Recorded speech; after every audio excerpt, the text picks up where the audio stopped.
Hello, I'm Bob Henrickson with the Nebraska Statewide Arboretum, and I'm here in the Wildflower Demonstration Garden on UNL East Campus, and I want to talk to you today about wildflowers. Why? Because National Wildflower Week has just came and gone. That occurs on 1st of May, but Nebraska Wildflower Week has yet to come. Nebraska Wildflower Week is a celebration of wildflowers the first week in June. And not only do we set aside this first week to celebrate wildflowers in nature, but also to celebrate wildflowers and use them in the garden.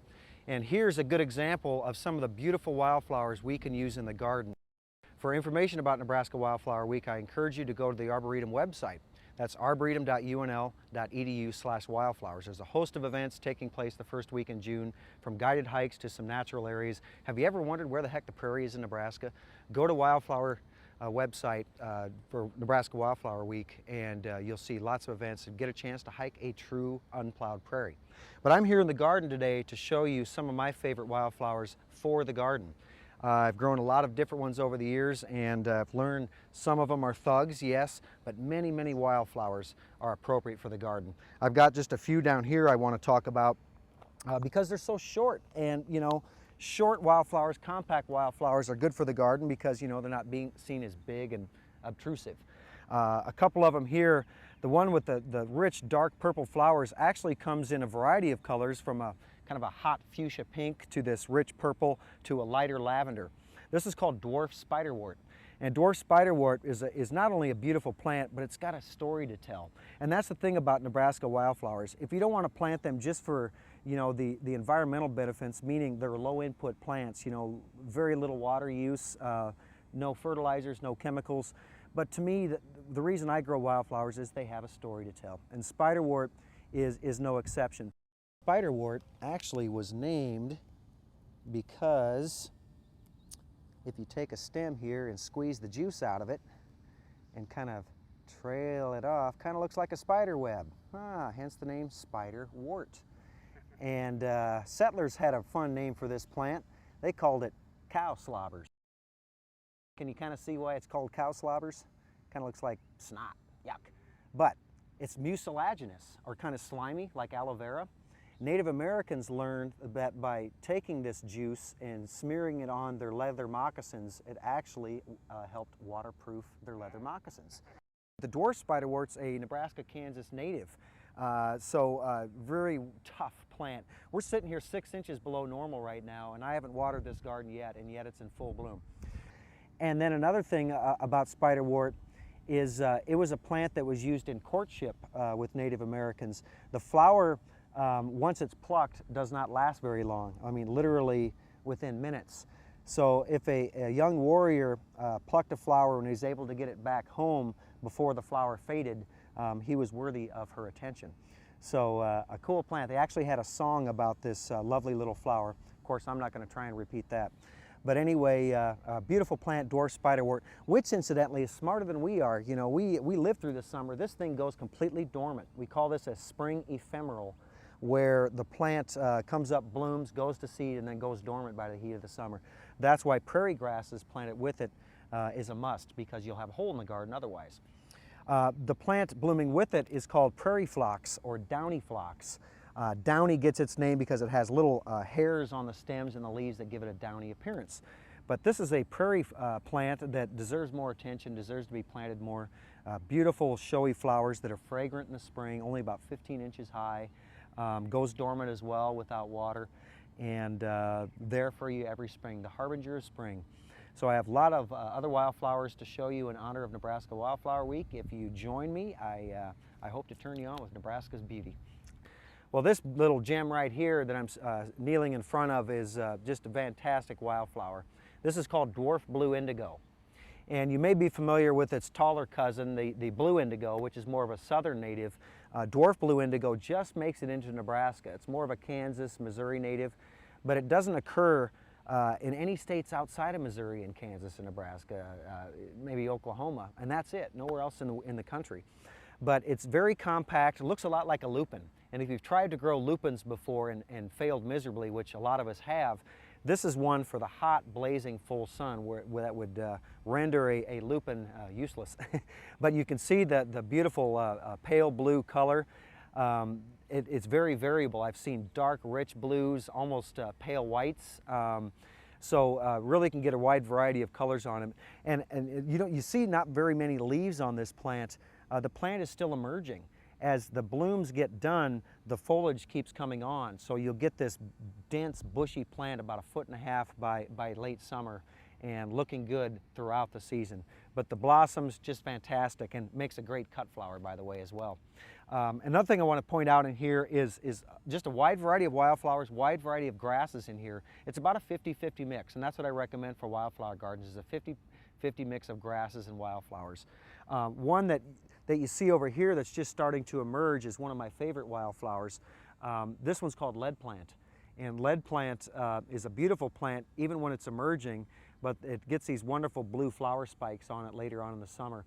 But lead plant has a gorgeous cousin called dwarf lead plant. It's more of a South Dakota, North Dakota native, but I want to show you that because it's very much worth growing in the garden. When I think of wildflowers, I think more regional, i.e., Kansas, South Dakota, North Dakota, Iowa, Colorado, Wyoming. Man drew borders, plants didn't. All right, let's go look at the dwarf lead plant. We'll be right back.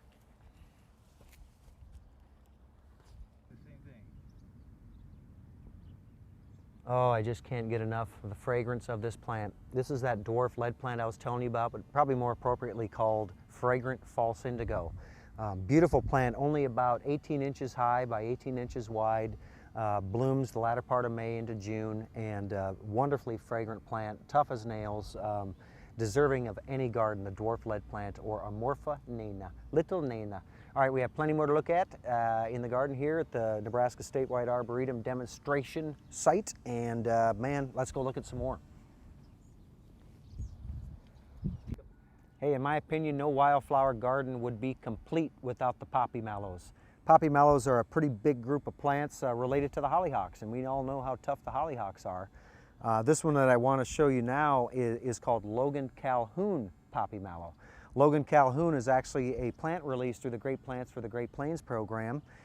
You can find more information about that at arboretum.unl.edu/greatplants. But Logan Calhoun was selected by a Native American by the name of Logan Calhoun and was brought to a nursery here in Nebraska, Bluebird Nursery, and Harlan Hammernick released this plant and named it in his honor. This was actually found in Oklahoma, but has performed very well here in Nebraska. Very much a heat and drought loving plant. So wants it dry and prefers it dry. So here it is in all of its full glory, first part of June, and just looking great for Wildflower Week. More to look at, let's move on. Oh, who said wildflowers weren't beautiful? You know, during Nebraska Wildflower Week, we're celebrating the beauty of wildflowers. This is one of the best for the garden, the shell-leaf penstemon. Beautiful tubular flowers, a very architectural plant. What I like about shell-leaf penstemon is, first of all, where it gets its name. The beautiful gray-green leaves clasp themselves to the stem, as you can see, kind of moving themselves up. But I guess if you dream hard enough, it kind of looks like a clamshell clasped to the stem, so hence the name shell-leaf penstemon. But one thing to note is the flowers kind of rest in the margins of the leaves. As you go up the stalk, you get another group of flowers. So as you can see, it's starting to bloom from the bottom here and working its way up. We've got buds up here that haven't even bloomed yet, so it's probably a good 3 weeks of interest. After it blooms, it's got really beautiful seed heads that start off as kind of a chocolate brown and then go to a buff color. And those seed heads can be used in dried arrangements, or do what I do. I cut them and then plant the seed throughout the garden so I have many shell-leaf penstemons the next year. Beautiful wildflower, very worthy of the garden. The shell-leaf penstemon also comes in white, and the white actually was a named release by Dr. Dale Lindgren, who's a University of Nebraska Lincoln plant breeder out in North Platte. Dale released this plant back in 1993 and named it Prairie Snow Penstemon. Isn't that beautiful? But just one of the colors, there's a variety of colors the shell-leaf penstemon comes in. Another wonderful selection out there called Warax was also found in Nebraska, and it has reds and maroons and whites and lavenders, just a variety of colors. But the shell-leaf penstemon, just a fantastic garden plant. All right, we're here in front of another wildflower. Actually, this is kind of like a shrubby wildflower because it has very woody stems. This is one name for this plant is called red root. Another name is New Jersey tea. But this is a little bit different than the true New Jersey tea. The red root is Ceanothus ovatus, and just a wonderful little plant for the wildflower garden. Only about 18 inches by 18 inches high. Forms a very woody base to it and comes back year after year. The flowers are fleeting, you know, they don't last very long, but they're very fragrant like honey. And the bees and butterflies just go crazy over them. Of course, I'm here, so they're not right now, but remember New Jersey tea, it belongs in every garden. Let's move on. All right, well, we're wrapping things up. We have a couple, three more wildflowers to show you here in honor of Nebraska Wildflower Week. And this next one is just a fantastic plant that doesn't show up in gardens. Why? I have no idea. Its cousin is called blue flax. I think maybe you're familiar with blue flax, but this is called golden flax. And golden flax gets its name, obviously, from the golden flowers. Beautiful gold color. That would be a great combination with the blue flax, by the way. This is Linum sulcatum, a different species. But very worthy of the garden, very sun and heat and drought tolerant, and very compact plant as well. Early spring bloomer, just a lot going for this little gem, the golden flax. Plant it today. Well, I'm kneeling here in front of the last wildflower we're going to talk about today. This last one we're going to talk about is called wild larkspur, or Delphinium virescens. You know, it's interesting, years ago I learned that the name delphinium in Greek means dolphos, or sounds like dolphos, or dolphin. And I thought, where the heck do they get dolphin out of? And then I noticed the flower buds. Kind of looks like a dolphin, doesn't it? Pretty cool.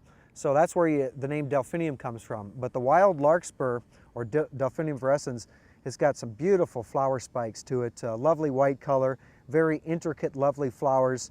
But it's another one that is hard to grow in containers, so you don't see it offered very much in garden centers. What I tell people is buy yourself a little $2 packet of seed and sow the seed, and away it goes. I didn't plant this one. It decided it liked this spot, so in it goes, and it's just here to please me now. So I hope you enjoyed our little tour of the Statewide Arboretum's Wildflower Demonstration Garden. I invite you to get involved with Nebraska Wildflower Week by visiting a local prairie or including wildflowers in your garden. We'll see you next time in the garden.